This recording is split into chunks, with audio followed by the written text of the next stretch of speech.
de Paz. Sejam bem-vindos ao Tricô de Paz número 89, o podcast Paternidade Supimpa, que também constrói pontes. Eu sou o Thiago Queiroz, do Paizinho Vírgula, e hoje vocês não estão vendo aí no podcast, mas a gente aqui, ó, eu e o Berto, porque o Vitor não pôde vir, mas a gente está usando fraque e cartola para receber essas convidadas mais que especiais pra gente aqui. Eu tô até com calor. Olá, boa noite, bom dia, boa tarde, não sei. Talvez, não sei a hora. Aqui é Thiago Berto. Vou ficar com calor, aumenta o ar-condicionado. A gente tá fazendo esse crossover lindo aqui para falar sobre carga mental e a gente conseguiu trazer as queridas do coração, as rainhas da podosfera brasileira, Diva Laura e Cris Bartz. Sejam bem-vindas, minhas queridas.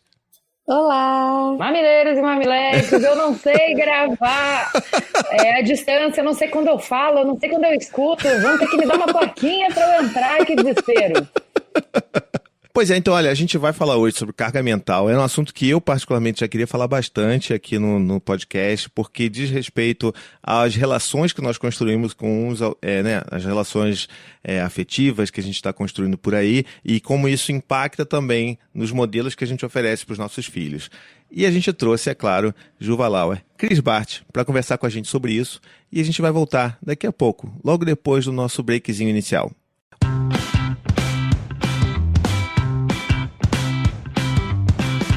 Os nossos apoiadores supimpas estão cheios de regalias? Estão, sim, senhor! E uma dessas regalias é que eles podem participar de sorteios mensais para ganhar um brinquedo de madeira supimpa do nosso amigo ouvinte apoiador Giba Sayeg. A loja dele é @gato de madeira no Instagram e todo mês ele vai sortear um brinquedo lá no chat de apoiadores. Mas para isso, tem que seguir ele e o Tricôzinho no Instagram, hein? É @tricô de paz e @gato de madeira. E mais, para todos os ouvintes do Tricô, ele tá dando 15% de desconto com o código Paternidade Supimpa. Corre lá.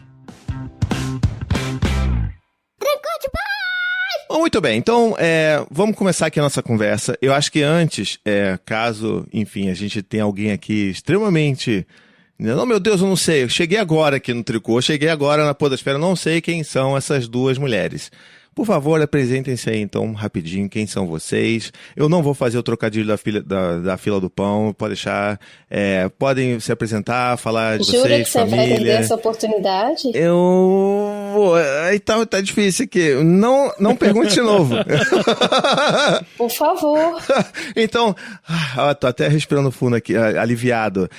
Cris, quem é você na fila do pão? Bom, na fila do pão, não necessariamente na ordem exposta, eu sou a Cris Bartz, mãe da Tatá e do Amos, esposa do AG, sócia da Diva Laura, trabalho com produção de conteúdo, sou cofundadora do B9 Company e apresentadora do Mamilos Podcast. Nas horas vagas eu gosto de conversar com as pessoas e tomar um vinhozinho. Olha só, isso aí Tem toda uma sofisticação, porque é vinho.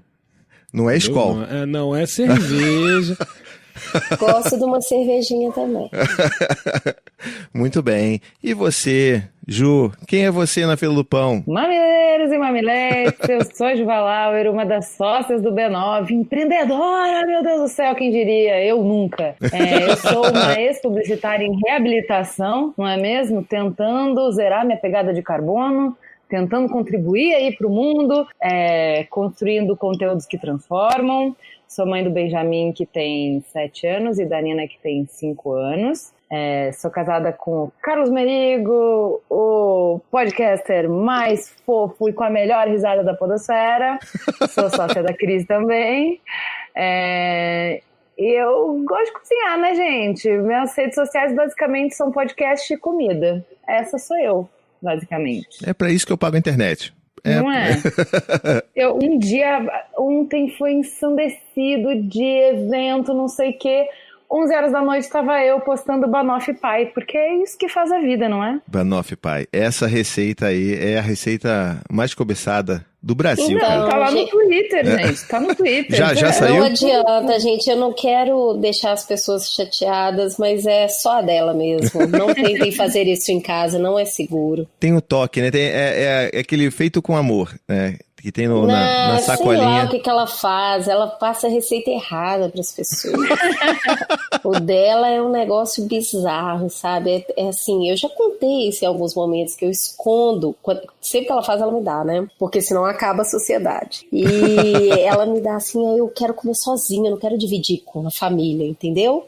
Aí eu escondo lá no fundo da geladeira, assim, atrás do alface. E vou comendo todo dia um pouquinho. É muito boa, de verdade. Eu acho que a Juliana nunca vai passar fome, porque se tudo der errado na vida dela, ela faz essa torta e vende. Não fala isso, não fala muito assim, porque senão as pessoas vão começar a torcer pra dar tudo errado pra ela vender, né? Não, a única coisa que eu quero saber é, tipo, quando a gente for de novo pra São Paulo, a gente vai ter que comer isso aí, né, cara? Vamos ter que já A gente tá vai ter fazendo. que arrumar um espaço na agenda. Eu acho justo.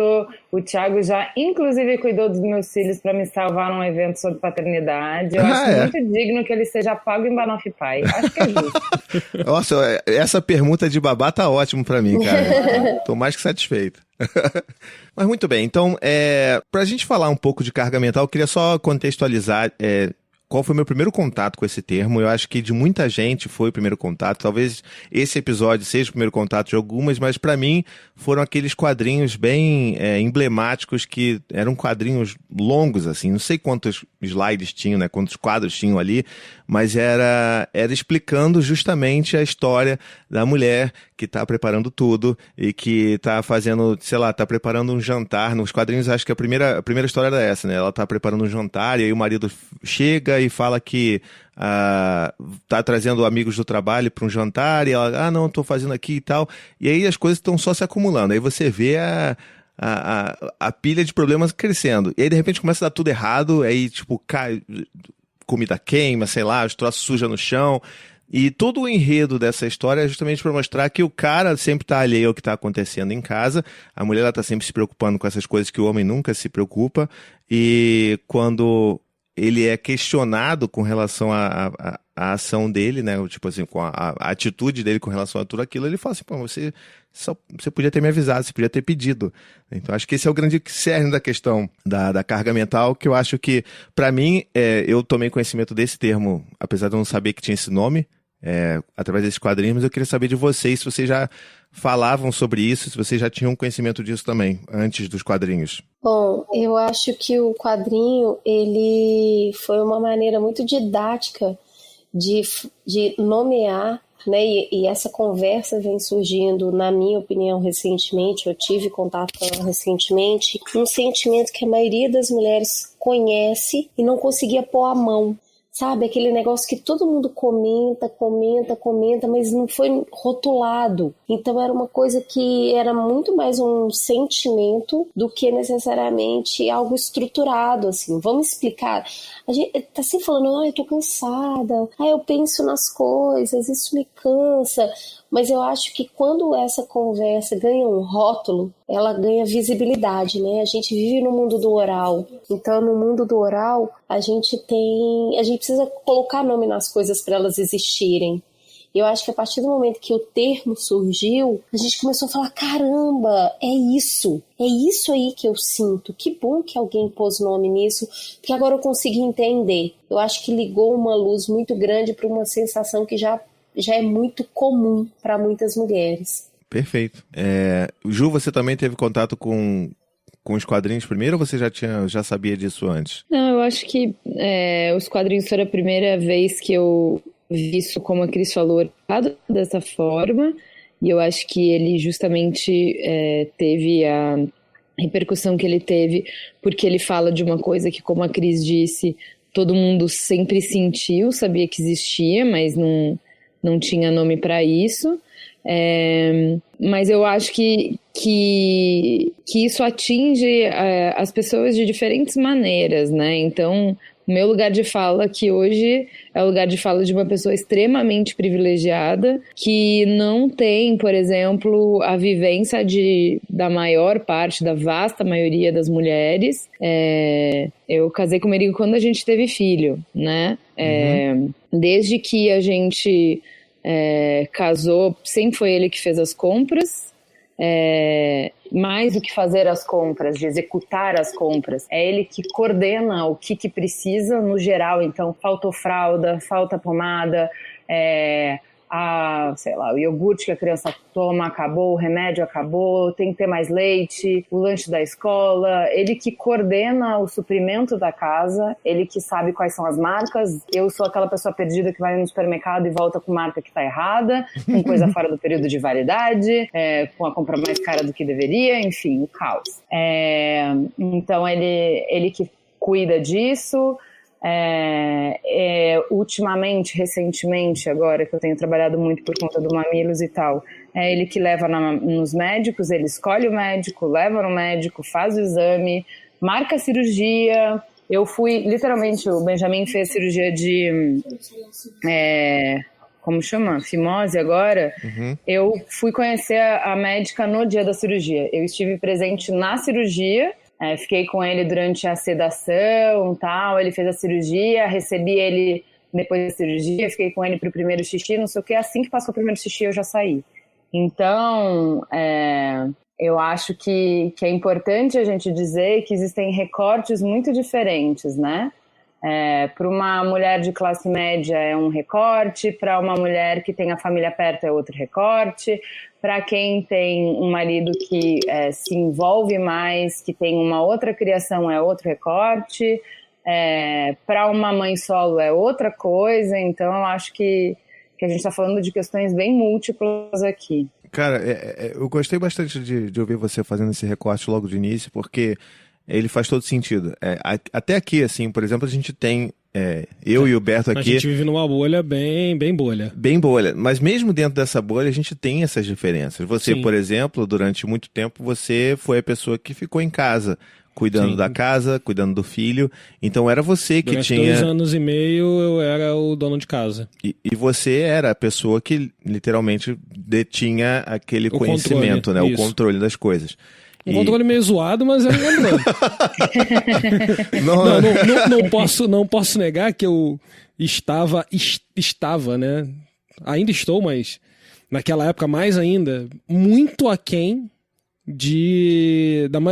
vamos lá, não vou colocar todas as mulheres, mas de todas as mulheres que eu conheço. Ah, entendi. Então, mas deixa eu falar, isso tem uma coisa que é interessante, assim, que a gente não sai de lugar de poder, não existe isso, né?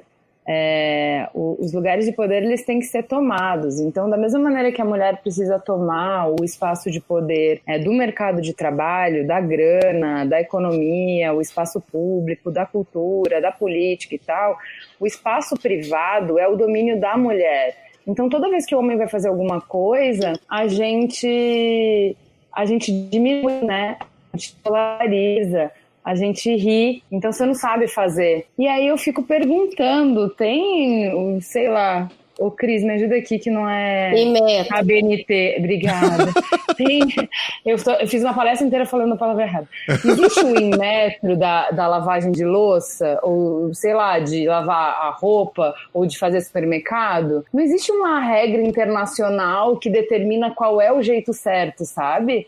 Só que como as mulheres sempre foram as donas desse espaço, e isso também é um espaço de poder, é de outra natureza, de outra ordem, mas a gente também não cede esse lugar, né? Então, te deixar desconfortável, e eu não tô falando especificamente da sua esposa, eu tô falando da sociedade, criar essa atmosfera de que, por que você trocou a fralda desse jeito? Não é assim. Aí você fala, mano, peraí, minha filha, né? O direito ao bebê que você tem é o mesmo que eu tenho. Quanto você sabe é o mesmo que eu sei. Então, por que mesmo você tá falando comigo assim, né? Então, eu acho que a gente tem falado um pouco sobre isso também.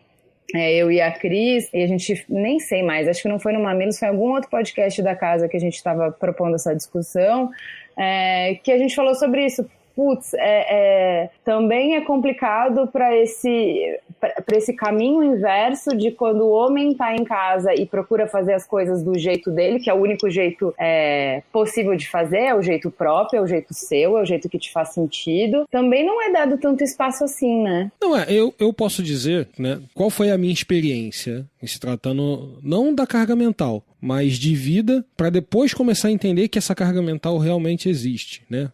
como ela se materializou. Eu fui criado de uma forma onde a minha mãe queria fazer o possível para me dar o conforto, o que os pais fazem, né? Para me dar o melhor possível. Então, eu não fui cobrado lavar roupa, lavar louça, arrumar a casa.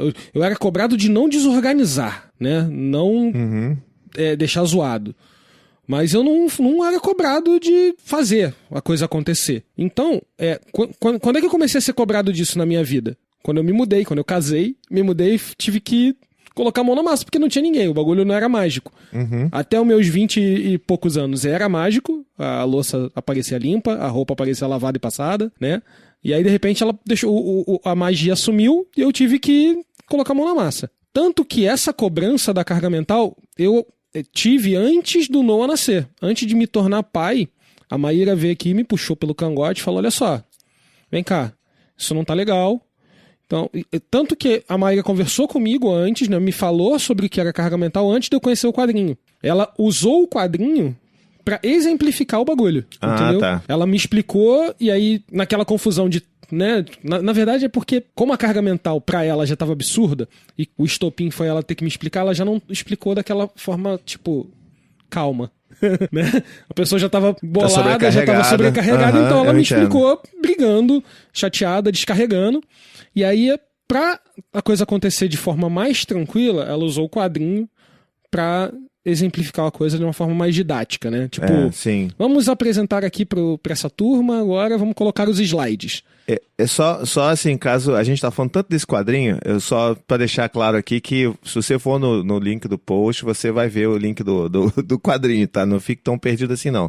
Só queria também trazer o comentário aqui da Fernanda Silva. Eu nunca sei ler o sobrenome dela. Civic. Tá. Daqui tá aqui no chat dos apoiadores supimpas, ela falou assim, ó, mas mesmo assim, às vezes eu me sinto levando o mundo nas costas. Então imagino nas casas onde o marido é objeto de decoração. E eu queria usar o gancho dela para falar que essa construção de dinâmicas de relação e familiar, isso é um negócio que é extremamente complexo, né? E eu concordo muito com a Ju quando ela fala que os lugares de poder, eles precisam ser tomados, mas ao mesmo tempo existe toda uma outra visão de alguma parte dos homens de que o lugar privado, ele não é um lugar de controle, entende? Então, o cara que acha que ele tem o poder porque ele é o cara que traz o dinheiro para casa, é o cara que bota a comida na mesa, ele se sente poderoso porque ele tem o dinheiro. E muitas vezes o trabalho doméstico, o trabalho do cuidado dos filhos, do cuidado do lar, não é encarado como um lugar relevante justamente porque ele não gera capital de uma forma direta, vamos botar assim. A gente sabe que tem formas indiretas. Com esses homens, né? Não é a audiência de vocês. Sabe que não. Cara, assim, não, sabe, assim, às vezes eu me surpreendo, porque às vezes a gente pega um público muito amplo aqui, a gente pega público de gente que não quer nem ter filho, sabe? A gente pega uma galera que tá nesse espectro ainda, mas tá tentando mudar. Eu acho que porque... quando a pessoa tá nessa fase ainda, ela chegou aqui porque ou alguém forçou, ele tá preso numa cadeira sendo forçado a ouvir o podcast, ou porque quer mudar. É que eu acho que a conversa sobre carga mental não é uma conversa já estabelecida e amadurecida, sabe? Carga mental não é sobre lavar a roupa. Carga mental é sobre tem um amaciante, tem um sabão, separou as peças para não manchar uma roupa e ter prejuízo, perder roupa, colocou na corda de um jeito que a roupa não vai estragar, e aí com 3 lavagens vai ter que jogar fora a blusa de tão torta que ela ficou. A carga mental, ela é um processo de gerenciamento de projeto, não é sobre execução, é sobre gerenciar. Perfeito. Não é sobre fazer a comida, tem o que ser feito? Tem feijão cozido? Eu acho que o cansativo é sobre isso, é sobre programar. Tem água na geladeira? A criança tem sapato pro inverno que tá chegando? E casaco? O casaco no inverno passado vai servir agora? Porque sobre comprar qualquer um faz. Eu tô falando sobre ter uma noção espacial das necessidades da casa, que é gigantesca. Não é sobre pagar a conta de luz. A conta de luz está subindo ou descendo. Por quê? será que tem alguma coisa dentro de casa que a gente está usando que está errado? Então, é uma coisa muito difícil de pôr a mão. Quando eu assisti a série da Marie Kondo no Netflix, que é sobre arrumação de casa, sobre manter uma casa em ordem para tentar ganhar espaço mental num lugar bem organizado, eu fiz um Twitter que eu falei que a série era muito interessante, mas que eu tô lendo ele na íntegra, eu falei isso no dia 14 de janeiro. Falei, não se engane, por trás de toda a beleza da série, os episódios da Marie Kondo mostram mulheres exaustas, culpadas, solitárias, esmagadas pelo peso da carga mental que uma família promove. E não me venham com essa de os maridos ajudam. Não é o operacional, a gente está falando do estratégico. E é isso, é a estratégia de gerenciamento do lar. Se no café da manhã a gente está sempre servindo pão, é a preocupação de tem fruta, as crianças estão comendo fruta. Então aí foi interessante, deu muita repercussão esse Twitter, e depois um monte de homem falando, não, mas eu faço sim, eu ajudo. Né, que para mim é uma palavra extremamente capacitista, né? Eu ajudo, você não está dando conta, eu ajudo. Não é sobre ajudar, né? É sobre liberar espaço mental. Então eu falei numa réplica, eu tenho uma sugestão para os homens que comentaram dizendo que dividem de igual para igual com as companheiras. Pergunta se elas concordam com essa visão.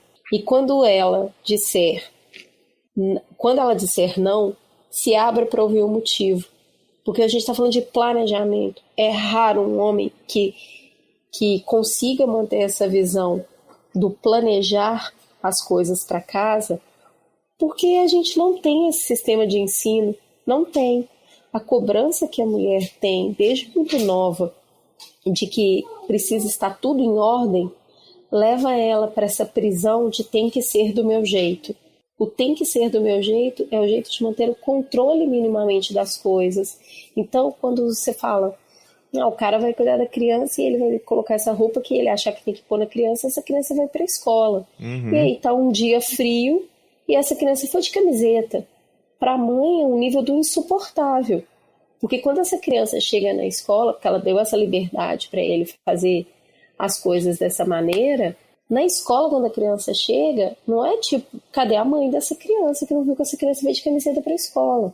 Então a gente tem um sistema, não é sobre as pessoas, é sobre o sistema que contou para a mulher que ela só vai ser amada e reconhecida se ela manter um lar muito organizado.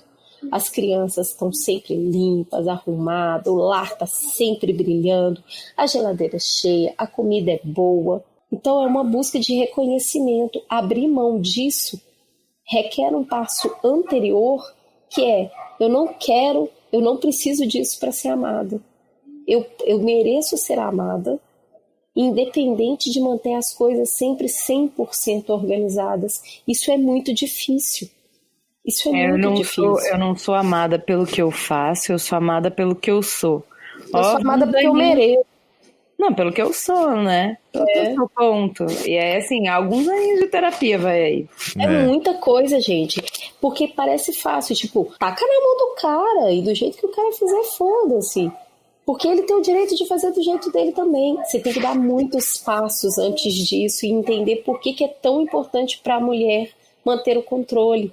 Esse controle exaustivo, escravizador. Por quê? Por que alguém fica amarrado num negócio que machuca? Porque é idiota? Não, contaram uma coisa muito anterior pra gente. E esse quadrinho é muito interessante, a narrativa da observadora que é solteira e não tem filhos. Uhum. Para que é casada e tem filhos, inclusive filho pequeno.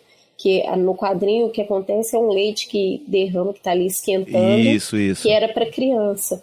A visão de quem não tem tanta, não está tão introjetado nessa perspectiva da obrigação desse operacional, que um lar com filhos, um lar solteiro e um lar casado é diferente, um lar casado e um lar casado com filhos também é diferente. Se for 2 é mais, se for 3 é mais. Então assim, esse operacional ele vai crescendo num nível e o estratégico cada vez mais. Porque, assim, o leite só derramou porque alguém viu que tinha acabado o leite e foi comprar. Então, essa pergunta anterior, eu acho que nesse momento é isso que as mulheres poderiam se questionar. Por que é tão importante para mim ser tudo do meu jeito? Eu acho que é essa a pergunta que a gente tem que fazer, porque a raiz dessa questão é muito de ser amada pelo reconhecimento do que você faz e não por quem você é. Puta Isso merda. é muito cruel, sabe? Uhum. Eu tô aqui sem fala, porque pra mim o episódio acaba agora. Que puta merda. Puta merda, entendeu? Porque eu acho que é exatamente isso, e é por isso que é tão importante a gente estar falando sobre esse tema aqui, onde a gente tem também muitos ouvintes que são os pais ativos, os pais desconstruídos, porque os pais que estão fazendo, porque muitos deles, eu lembro de ter lido esse teu tweet, muitos desses pais também são os caras que falam assim, não, mas eu faço tudo aqui, eu divido tudo, mas não é sobre dividir, é exatamente o que você falou, sabe? É você saber como é que tá a carteira de vacinação do teu filho, sabe? É você entender se né, tem lanchinho para levar para a escola ou não, se tem suquinho ou não, e essa carga invisível é a carga que massacra, sabe? E eu mesmo, não tô falando que eu sou fodão e, meu Deus, né, sou como é que é o nome daquele cara? O lourinho lá? O pai que constrói... Rodrigo Hilbert. Eu não sou o Rodrigo Hilbert na situação, sabe? Eu aprendi muito, principalmente durante o crescimento do meu primeiro filho, do Dante. Porque eu era esse cara que, tipo, chegava em casa e tava assim, pô, mas... Eu já fui o babaca que falou assim, pô, mas você ficou em casa o dia todo. Por que você não fez isso, sabe? E aí hoje não, né? Depois de um tempo, logo depois eu percebi o tamanho da merda que eu falava.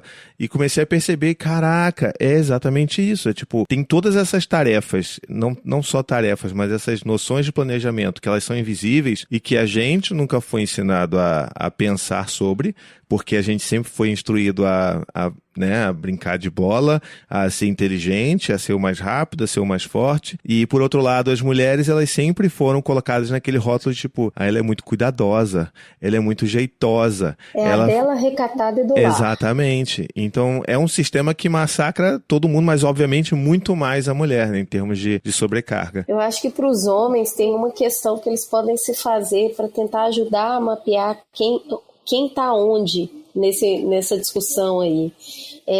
Se o cara parar para pensar em tudo que ele executou ultimamente, tudo que você fez dentro do lar ultimamente, eu acho que é interessante pensar quem te disse que aquilo precisava ser feito.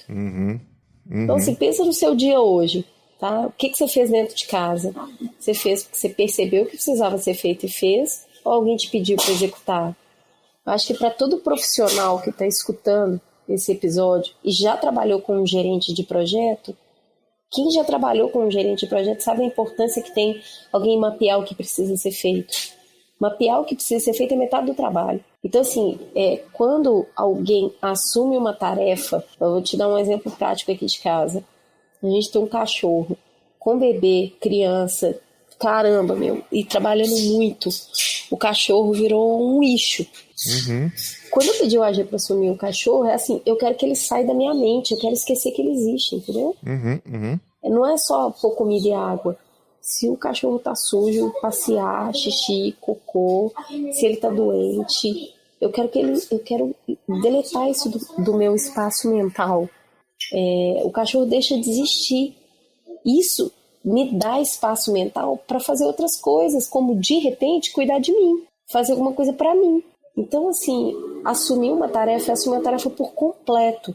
Se a tarefa do cara na casa for, por exemplo, cuidar de lavar roupa, ele tem que saber se tem amaciante ou não. Ele tem que saber o melhor programa para usar as roupas. Não é por chatice, né? Que roupa tá cara pra caramba. E se você manchar a roupa, é despesa pra família, entendeu? E se não durar a roupa, também é despesa pra família. E se sai todo mundo amarrotado de casa porque a roupa ficou no varal uma semana e ninguém percebeu, sabe? A roupa sai dura, ela nem dobra. Você tem que partir a blusa no meio para ela dobrar. Vai ter que lavar de novo. Então, eu acho que esses questionamentos podem ser o caminho para cada um dentro da casa, né? A mulher se questionar por que para ela é tão fundamental ter tudo sob controle e ele questionar o que eu estou executando, quem me pediu para fazer, consegue mapear os dois nessa linha da divisão da carga mental. Nossa, maravilhoso. Eu não me corrijam se eu tiver errado, mas não tem uma carga histórica, no caso da mulher, querer ter o controle da casa, essa era a única possibilidade de controle de alguma coisa na vida da mulher que ela tinha num passado não tão distante assim. Exato, Né? mas você pode ver no Handmaid's Tale, entendeu? Existe poder naquele lugar. Não é uma posição de submissão, é ruim, né? Mas tem um lugar de poder, entendeu? Então, eu acho que no Handmaid's Tale, pra mim, é o melhor jeito de explicar, assim, quando eu não sei mais os nomes, tá? Faz tempo que eu vi. Quando a menina joga com o cara, e eu já falei isso, acho que na série que a gente fez sobre o Handmaid's... no episódio que a gente fez do Handmaid's Tale, que eu entendi por que as pessoas falam, né? Por que existe esse clichê de que mulher é manipuladora, tal. Eu falei... eu entendi, porque pensa bem, se você tá sequestrada, se você tá estuprada, se você tá alijada de qualquer poder, se o seu corpo não é seu, se todas essas questões históricas que estão postas lá de uma maneira romanceada, mas que também estão postas pra gente na história da mulher, se tem tudo isso, se você é completamente refém, você encontra um jeito de poder no espaço que você ocupa, naquele espaço mínimo. E o espaço de poder que ela tinha ali era o do sentimento, então de manipular o sentimento. Então, de maneira nenhuma que eu tô falando é que isso é uma coisa, nossa, que bom. Eu tô falando que são efeitos colaterais de um histórico de opressão, entendeu? É um histórico em que só o que a gente tinha era isso. Então, é muito como a Cris falou, a gente conquista outros lugares, mas a gente não deixa essa herança pesada, essa mochila pesada para trás, entendeu? Não existe essa varinha de condão que faz a gente ter a cabeça que o homem tem, por exemplo, para como a gente aborda as coisas de casa. Não é assim. Eu acredito que a mudança passa pela reflexão dos dois lados. Mais que o problema seja na atitude dos homens, objetivamente falando, assim, poxa, por que você não pensa nas coisas da casa? Requer toda mudança de relacionamento para mim, sempre requer que os dois se movam. O homem vai ter que se mover para pensar, putz, eu nunca nem enxerguei que isso existia, então eu vou ter que ver que isso existe, que é o caminho que a Cris falou, vou ter que enxergar onde é que eu tô falhando, e a mulher vai ter que falar assim, tá, essa divisão, essa dinâmica não me serve, isso não tá bom pra mim. E pra mudar, eu vou ter que ceder espaço no sentido de, as coisas não vão ser do meu jeito, eu não preciso fazer tudo isso, tá tudo bem, entendeu? Então, putz, às vezes a roupa não vai ficar no varal 7 dias a ponto de não dar pra quebrar, mas assim, talvez não seja na hora que eu ia fazer, vai ser 2 dias depois, porque quem tá aprendendo, quem não tem 5.000 anos de treino, faz mais devagar. E me interessa, no meu benefício, que esse cara aprenda. Então, assim, do mesmo exatamente igual a gente faz com o filho, que é óbvio que tu vai dar comida na boca dele mais rápido do que ele vai comer sozinho. Tu vai ter que ter uma infinita paciência até ele aprender a comer, mas depois o ganho é gigantesco porque ele se alimenta sozinho e porque, enfim, ele tem que ser autônomo, né, pra vida dele, não só pra sua. Eu acho que com homem é a mesma coisa nessa esfera, nessa relação de poder, que é, putz, gente... Não é que a gente sabe porque a gente gosta, porque a gente tem afinidade, porque a gente tem o DNA pra cuidar da casa, saca? Não é. É porque tem 5.000 anos de história aí em que a gente foi treinada pra isso. Vocês estão começando, então vai ser mais lento, não vai ser do mesmo jeito, vai ser de outro. Cara, eu acho que tem que ter abertura para esses dois lados. Tanto o homem querer fazer esse movimento, quanto a mulher aceitar, validar, incentivar e ter paciência. Cara, eu concordo. Eu acho que é bem esse o caminho do diálogo mesmo, porque se ele for unilateral, o outro lado, ele sempre vai poder usar aquela crítica como uma justificativa para se acomodar, né? Então, assim, como a gente já viu vários lugares, o cara que, né, enfim, no meu trabalho, o cara, não, porque eu sou bom com número, a minha esposa é boa com cuidar da casa, é assim que a gente funciona. Tá. Porque ela nasceu com esse superpoder e ele também, claro.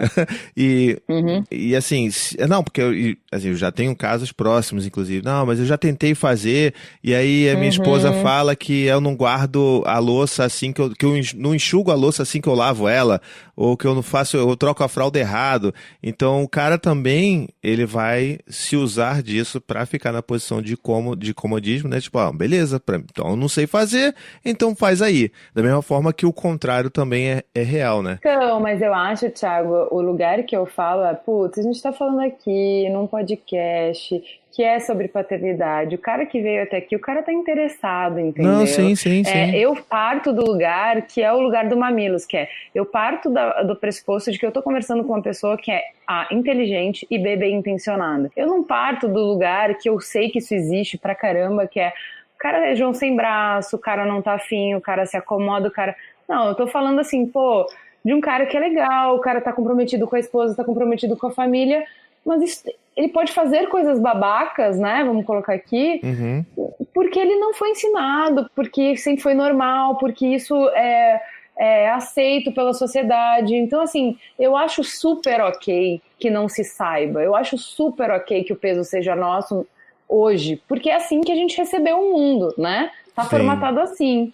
E a gente tá querendo mudar tudo agora. Então, para mudar tudo agora, vai um tempo, galera. Vai um tempo para conversar, vai um tempo para ajustar, vai um tempo para testar, aprender, fazer certo, fazer errado. E, quem sabe, se tudo der certo, dar algum passo para entregar os nossos filhos de um outro jeito, para começar as relações de outro jeito. Então, eu acho que tem que ter perspectiva e paciência, sempre conversando a partir do lugar onde as pessoas estão interessadas em construir alguma coisa melhor. Porque para quem não está interessado, honestamente, eu não acredito que tem nada que vá mover a pessoa, sabe?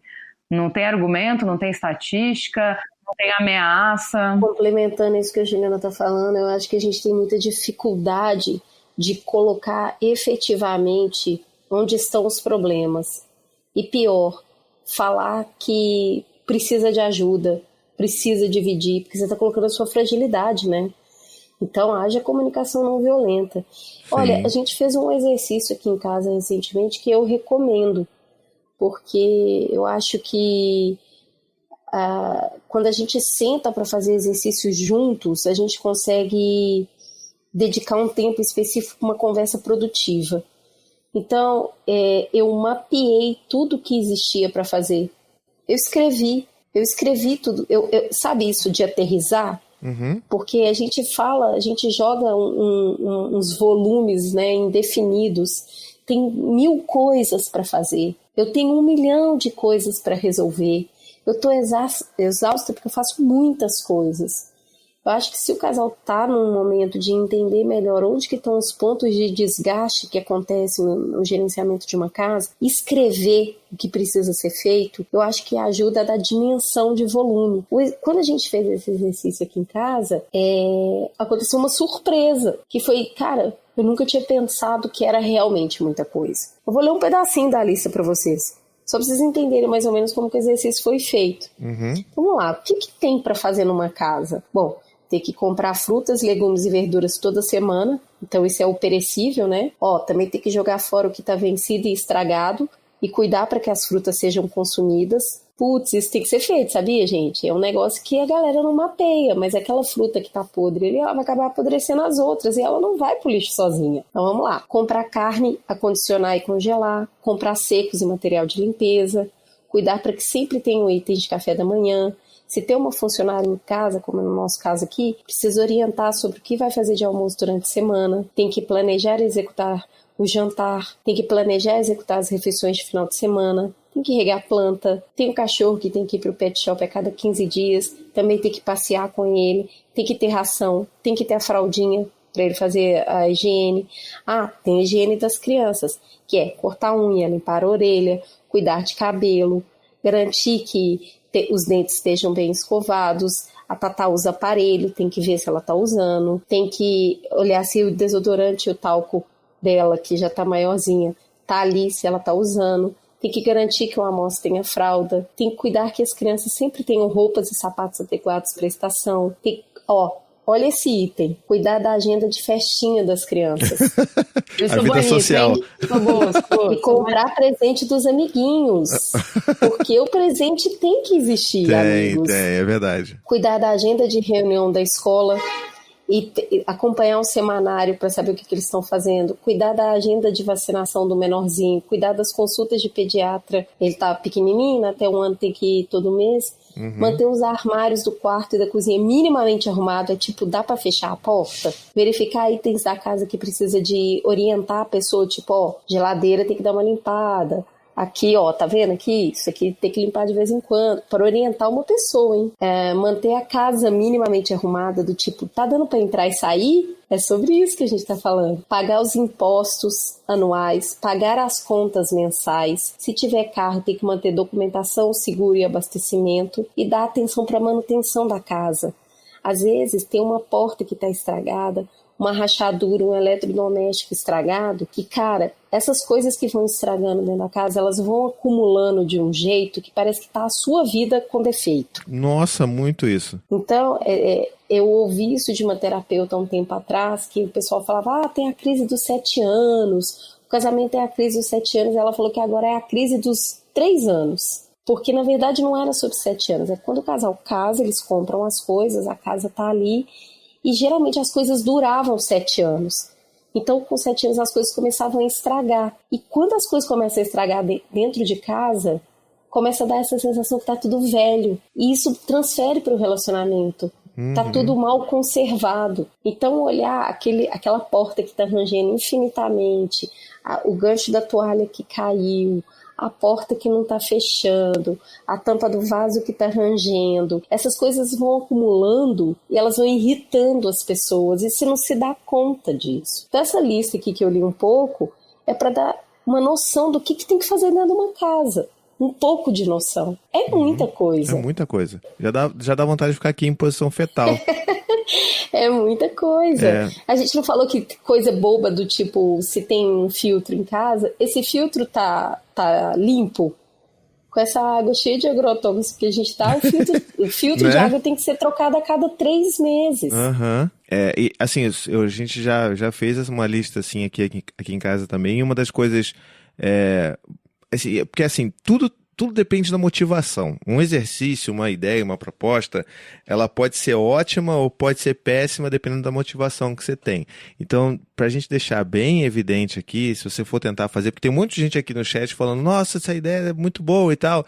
Tenho em mente, por mais que, né, na maioria das vezes a mulher está sobrecarregada com tanta função que ela está acumulando na cabeça dela, tenta ter em mente que a ideia desse trabalho é você criar consciência de todas as tarefas que existem, não só suas, como do seu parceiro ou da sua parceira. Porque vai ter coisas também que seu parceiro pensa e controla que você não faz a menor ideia. O ideal é cada um fazer sua própria lista. Isso. O ideal é isso. Você faz, a mulher faz uma lista, ele faz uma lista e depois vocês sentam e junto vocês vão ver como que cada um está encarando a casa. Isso. E eu acho que essa tarefa é fundamental para a mulher, porque a hora que ela vê o tamanho da lista, ela fala, eu sou finita, eu vou ter que abrir mão de coisas aqui.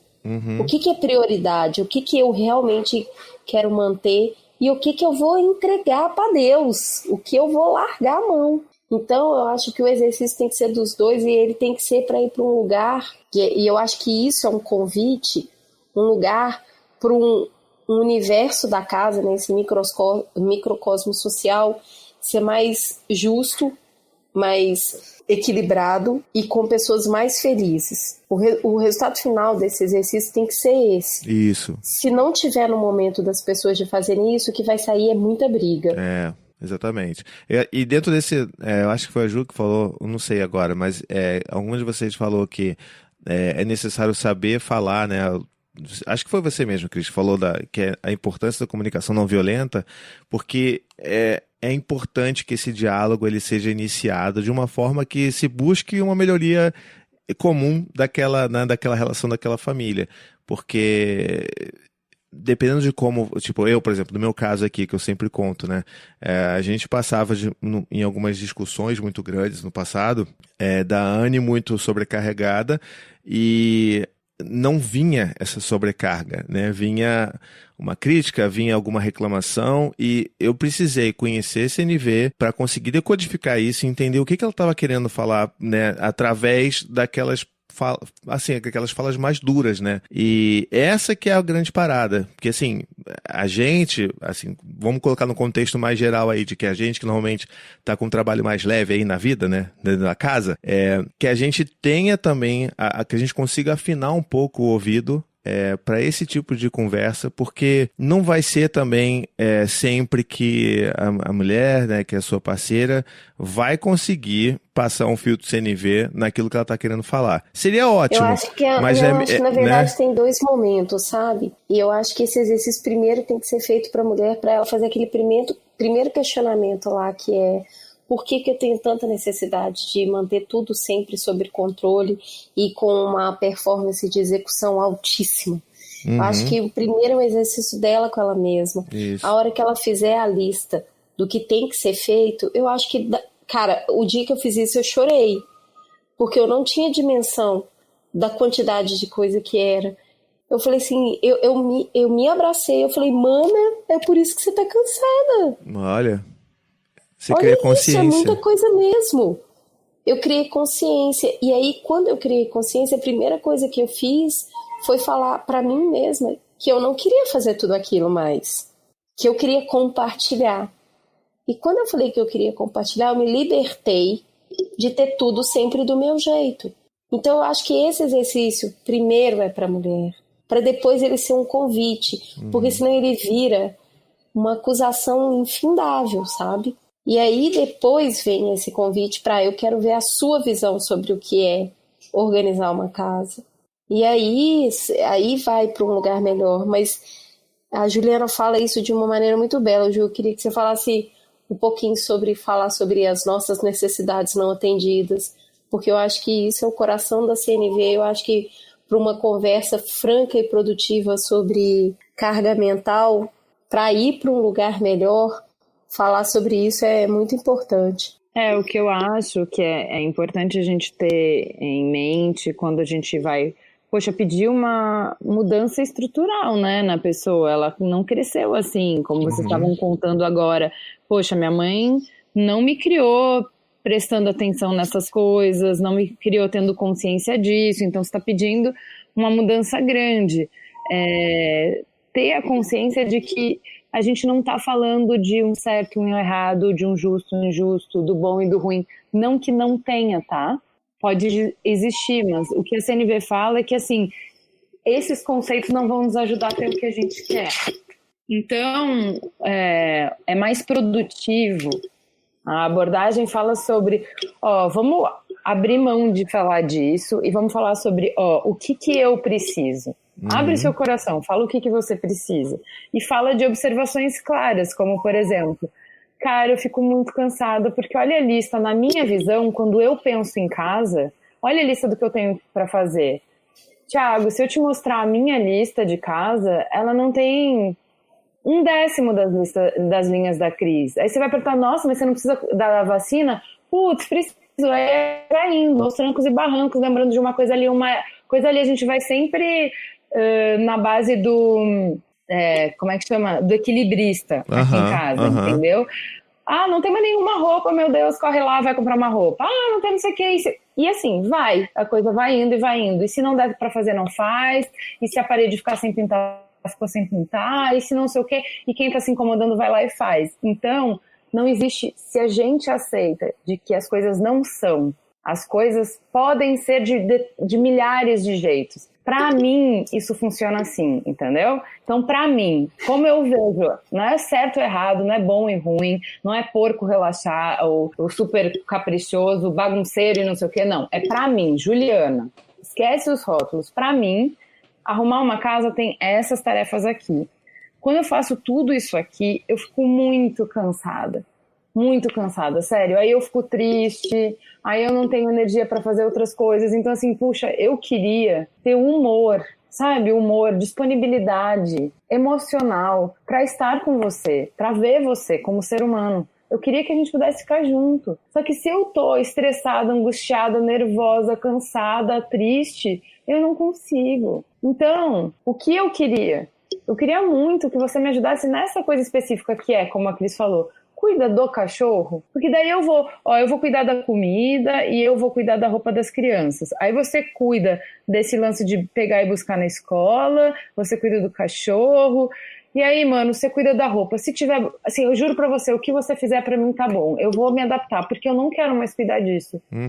Isso tá bom pra você? Perceba o que eu fiz. Eu falei, objetivamente, o que estava acontecendo, sem um julgamento, sem falar que você nunca faz, sem generalizações, é objetivo. Depois eu falei, como eu me sinto por conta disso, porque daí eu não tô te acusando, eu tô olhando, não tô botando o canhão da atenção pro seu erro, pra sua falha, porque você deixa de fazer, eu tô botando pra mim, pra como eu me sinto.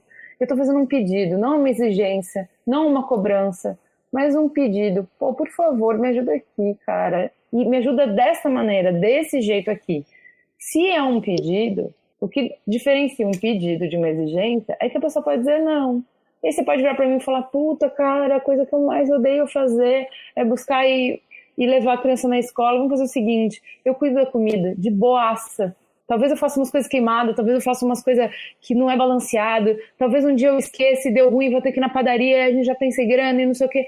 Puta, vai dar ruim alguns tempos, eu te peço pra me entender, pra me acolher, pra me ajudar, pra me incentivar, eu vou conseguir, mas eu não quero fazer a parte do leve busca das crianças, que eu fico um monstro, eu viro pateta no trânsito. Cara, sabe? É isso, é conversa, é diálogo, entendeu? Acho que esse caminho do meio o Rodrigo aqui, que ele também falou isso enquanto vocês estavam falando, ele traçou um paralelo em relação à educação que a gente dá para os nossos filhos, né? Que a gente escolhe, e ele fala que é importante o casal escolher quais são as lutas que vale a pena lutar, né? Que a nossa vida não vai ser perfeita e a nossa casa também não vai ser perfeita, e em conjunto dá para você acordar ali no que você vai focar, né, em termos de energia.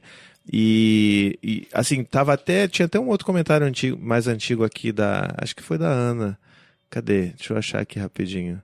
Isso, foi da Ana, que ela botou assim: eu já não aguentava mais brigar com meu marido sobre limpeza da casa, então concordamos em contratar uma diarista a cada 15 dias. Foi um santo remédio. E assim, de fato, se você tem condição, né, de colocar uma diarista na sua casa, e se isso vai te aliviar a carga de alguma dessas, né, de um grande pedaço dessa lista aí, poxa, então faça. Isso não é um demérito, não é você que está, né, você não está fracassando enquanto uma pessoa que deveria estar cuidando da casa. Você só está escolhendo de uma forma muito sábia as suas lutas, né?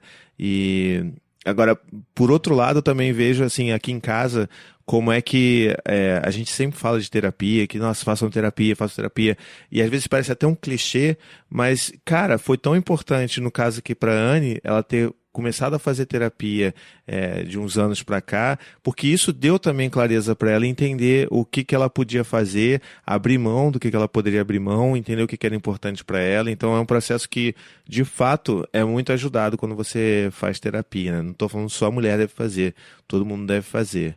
E mais uma coisa ainda que eu queria levantar para vocês é que a gente está falando muito assim, né?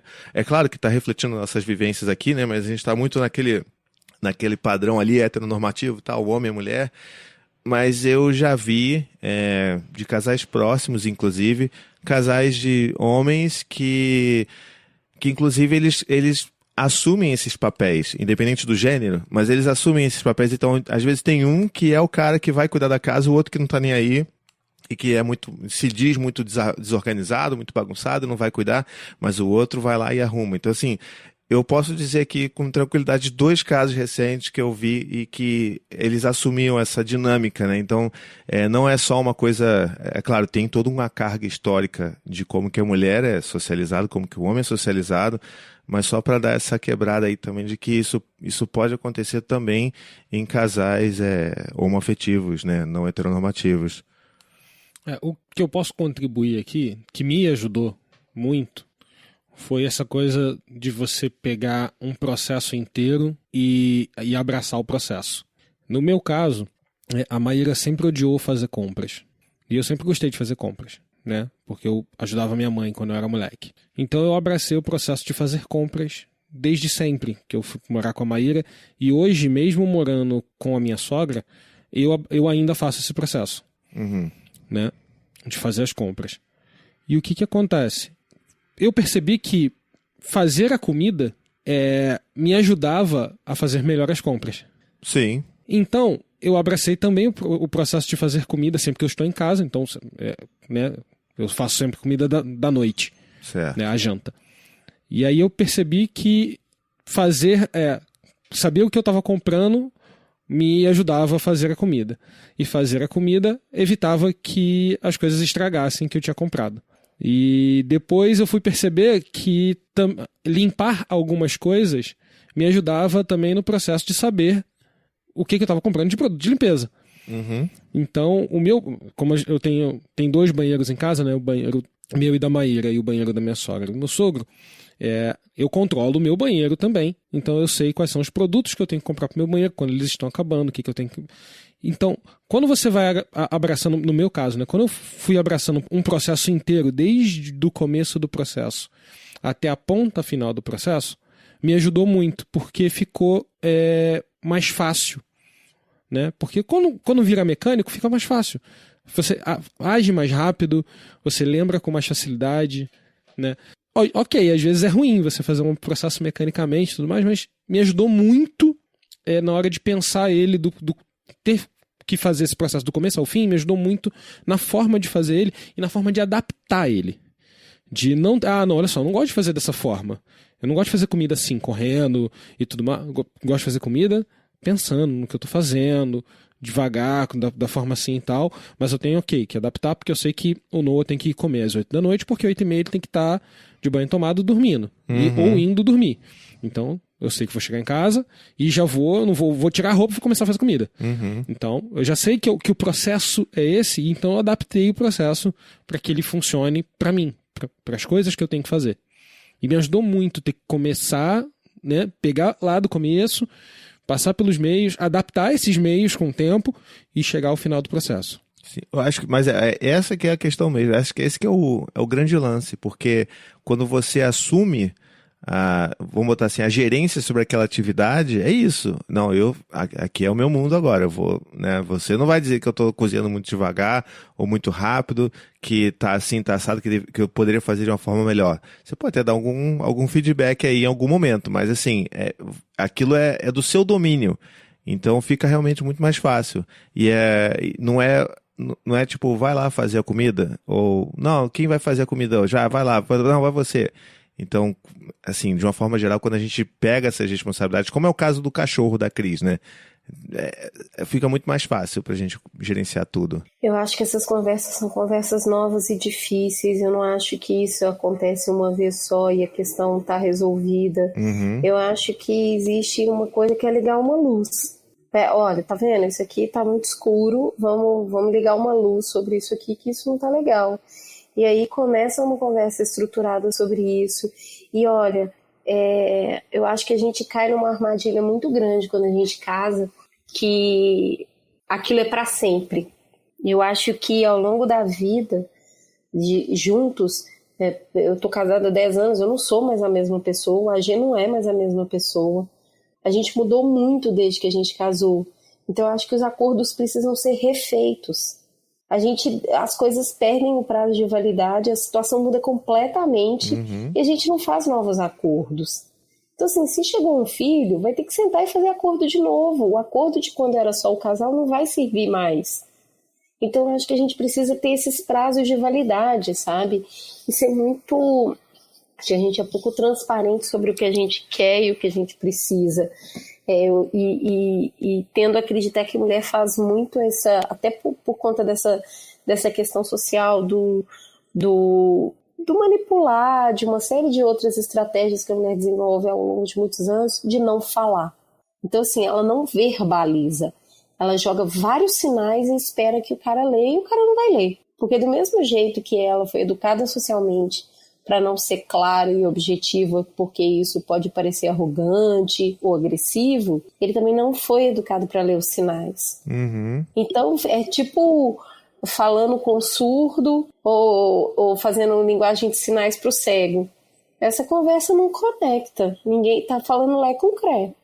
Vai ter que falar, verbalizar, contar o que está sentindo. Teve um episódio do Mamilos que foi uma terapeuta conversando sobre inteligência emocional, e ela falou que quase terminou com o namorado, assim, eles moravam juntos porque o cara não arrumava a cama e aquilo matava ela. O dia que ela saía mais cedo e ele não arrumava a cama. Até que ela foi entender por que para ela era tão importante arrumar a cama, e ela virou e falou assim: eu quero te pedir para quando você levantar depois de mim da cama, eu te peço que arrume. É importante para mim que a cama esteja arrumada. Eu queria te pedir a gentileza, embora eu saiba que para você isso não tem importância, você faça por carinho a mim, porque para mim é muito importante. Você pode fazer isso por mim? Então, assim, você tem que pedir. E pedir te coloca numa posição de vulnerável, porque a pessoa pode falar não. E mais ainda, porque você está expondo um sentimento e uma necessidade, né? E a gente não é muito treinado a ficar falando abertamente sobre o que a gente sente e precisa. Não mesmo. E eu acho que a cereja do bolo dessa conversa toda é justamente essa. Porque se você aí está ouvindo a gente, entenda que por mais que na sua relação a outra parte é uma parte que talvez não seja ainda tão receptiva assim, mas você está criando essa consciência agora, seja a pessoa a dar o primeiro passo, a tentar ouvir, filtrar o que você está recebendo, né, de forma verbal, e tenta trazer esse diálogo no dia a dia com empatia, com um pouco mais de passividade.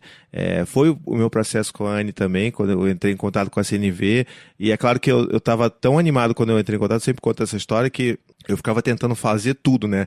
A Ju fala de uma forma lindamente, ela passou por todos os 4 elementos da comunicação não violenta de uma forma tão orgânica, linda e natural, mas naquela época, quando eu li, alguns anos atrás, eu ficava que nem o robozinho do Marshall, né? O robozinho lá, é o pedido, sentimento, necessidade. Então, ficava parecendo, era meio que um tiro que saía pela culatra, porque parecia que eu tava tentando fazer, tipo, mind games com a Anne. E aí ela ficava mais puta ainda da vida, porque que porra é essa, tá querendo me manipular com isso? O que é que você CNV vai pra lá?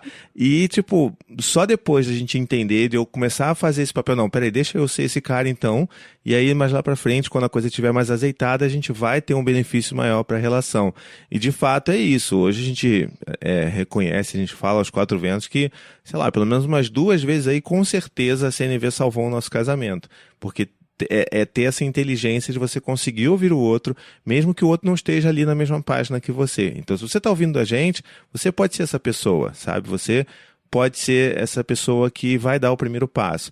E do outro lado, se você for uma pessoa que está ouvindo a gente, talvez você seja o pai que você se veja como um pai que, poxa, faz tudo, que está ali cuidando, que está quebrando vários paradigmas sobre masculinidade, sobre paternidade, mas se você se sentir incomodado em alguns momentos desse episódio, entenda isso como uma coisa positiva. Ouça de novo, entenda como está batendo em você, entenda como você pode tirar mudanças significativas para você e para sua família a partir desses seus incômodos. Temos um programa? Eu acho que sim, né?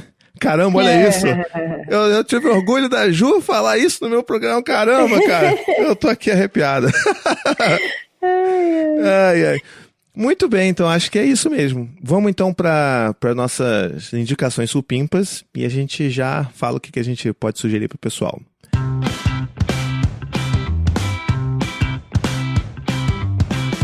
Se você ama esse podcast tão supimpa, você pode nos ajudar a manter esse podcast vivinho da Silva. Por apenas R$15 por mês, você não só faz a sua parte ao apoiar a produção de um conteúdo que você gosta, mas tem muitas recompensas, como o nosso chat supimpa, a possibilidade de ouvir as gravações ao vivo e participar via chat. E mais ainda, um quentinho no seu coração para ajudar no podcast que você ama. Vá então em paizinho.com/apoiar para conhecer todos os planos e apoiar a gente. E se você quiser outras opções, tem também no picpay.me/tricô de paz e patreon.com/tricô de paz. Indicações supimpas! Então vamos lá para nossas indicações supimpas.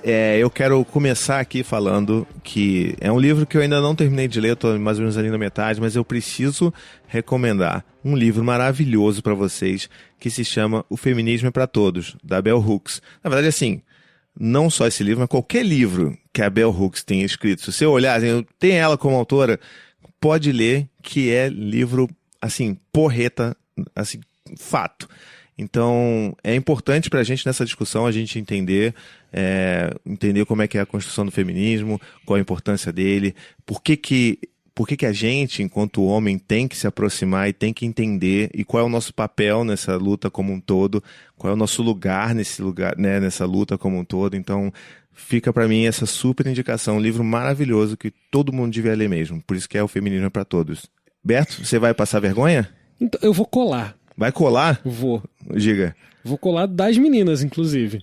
Tu não vai roubar a indicação dela, não, né? Não, eu não sei, porque eu não sei quais são as indicações delas. Mas eu vou indicar o podcast delas, o episódio que fala sobre Handmaid's Tales.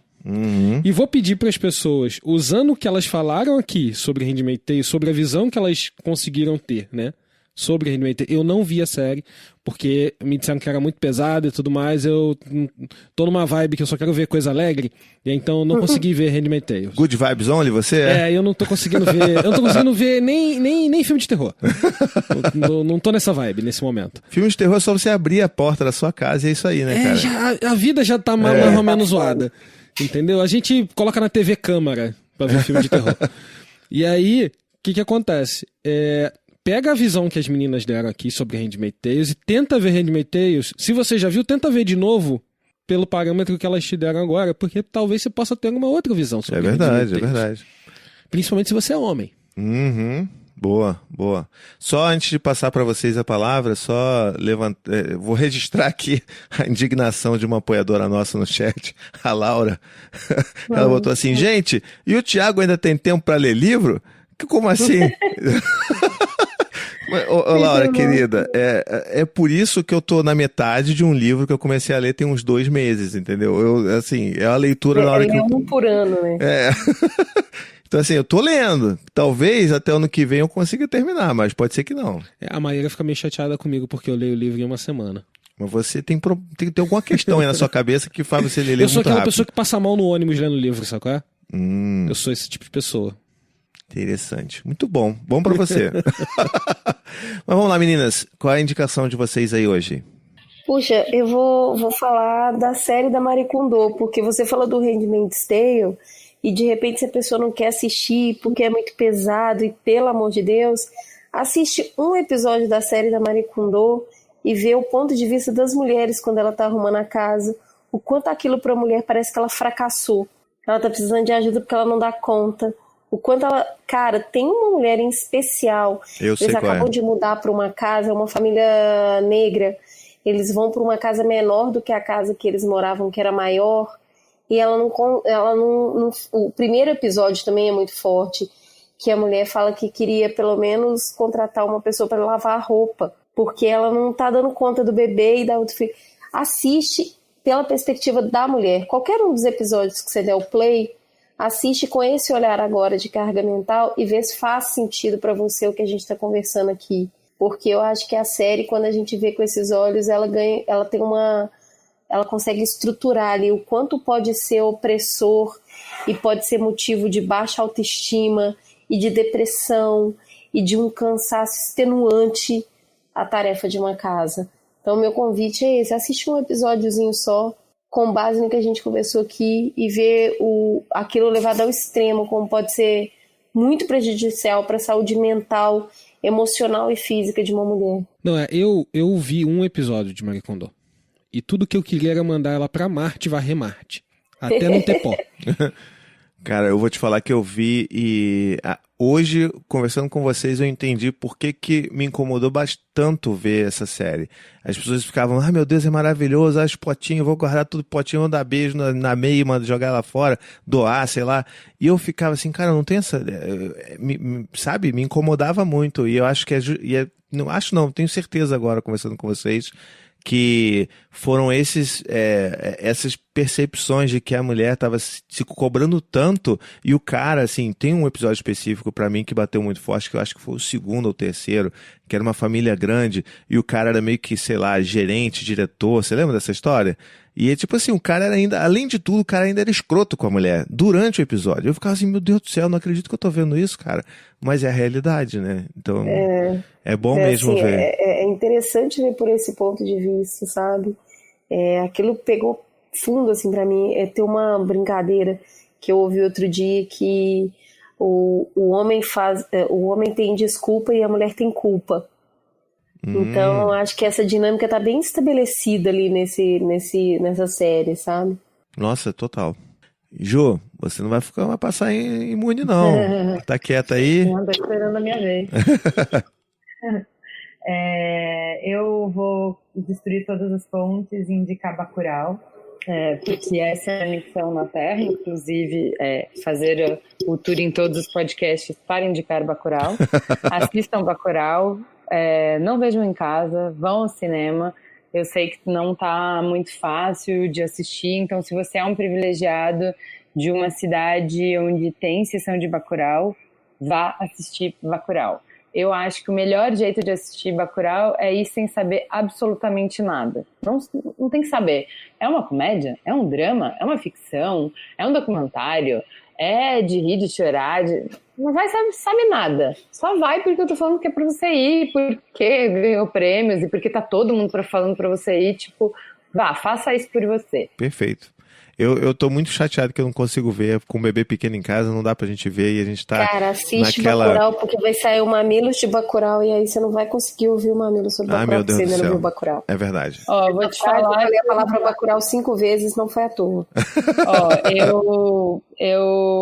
Quando eu assisti, eu fiquei alucinada pra Cris ver. E ela, obviamente, tem todas essas... Com essa lista que ela deu pra vocês, como é que ela vai no cinema, né, gente? Obviamente, ela não consegue. E aí eu fiquei alucinada, de verdade, assim, tipo, eu tava quase, sei lá, cortando um dedo dela fora pra ela ir no médico e não poder trabalhar e poder dar um atestado na firma e poder ir, sabe? Tipo, não, cara, fala pro cliente que você tá com piriri, mente pro marido, sei lá, cara, faz alguma coisa, você tem que ir.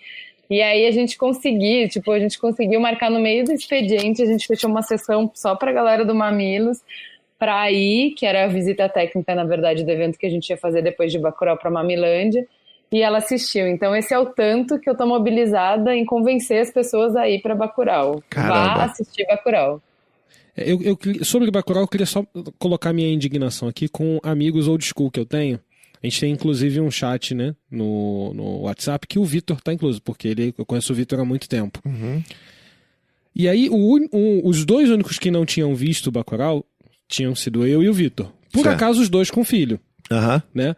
E aí, o Vitor viu. Logo que o Vitor viu, começou uma série de spoiler do Bacurau no bagulho. Que sacanagem. Que eu fiquei, valeu, gente. Obrigado. Lembrando que aí eu mandei esse tipo, lembrando que eu não vi. Mas olha, eu vou te falar uma coisa. Eu posso te contar Bacurau inteiro e não se compara a experiência de assistir, porque eu posso te contar o enredo e eu não consigo te contar Bacurau. Então, assim, assiste, porque nada do que te falaram vai atrapalhar a sua experiência. É que qualquer coisa que você fala, tá, beleza, passa amanhã, sabe? Não é exatamente o filme que eu queria ver e tal. Não interessa o trailer, não interessa a sinopse, não interessa o que a gente falar, é só pra ir. Pega lá, paga o ingresso, vai no cinema, é só isso, vai lá. Eu não liguei pros spoilers não, falei isso só pra deixar eles com um pouquinho de culpa mesmo. Tá ótimo.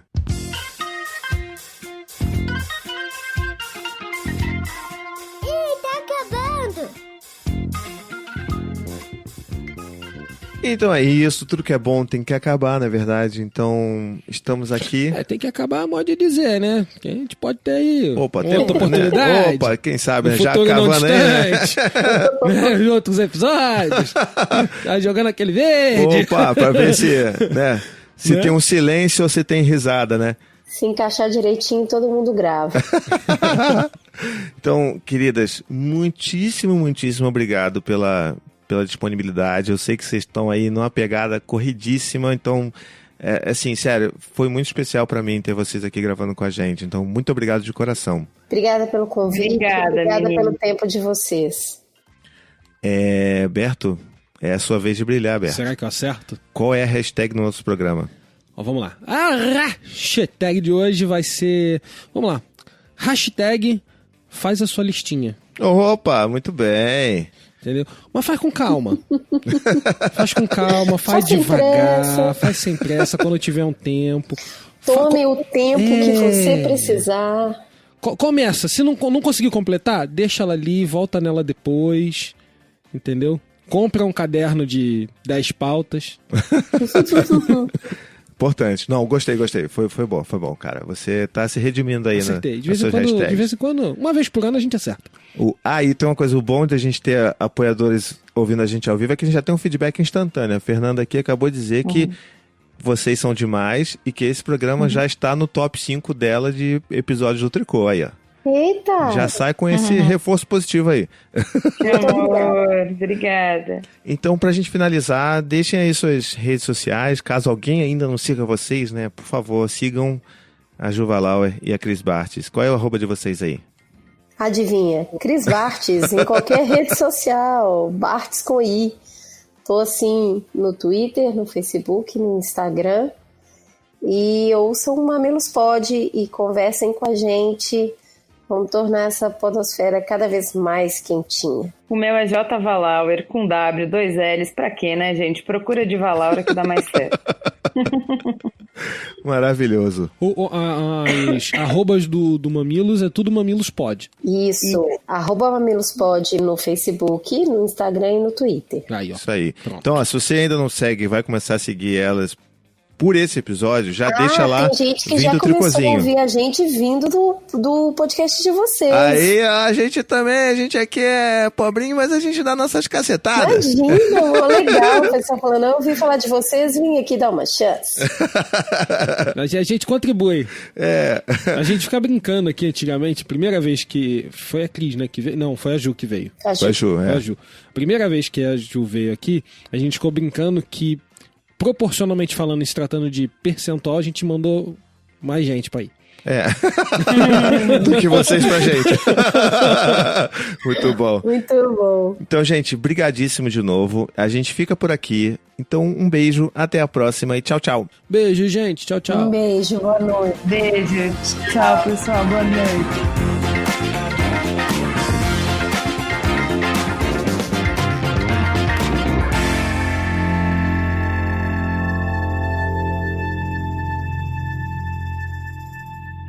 Esse podcast faz parte da família Paizinho Vírgula de Podcast. Para mais textos, vídeos e podcasts, visite lá o paizinho.com.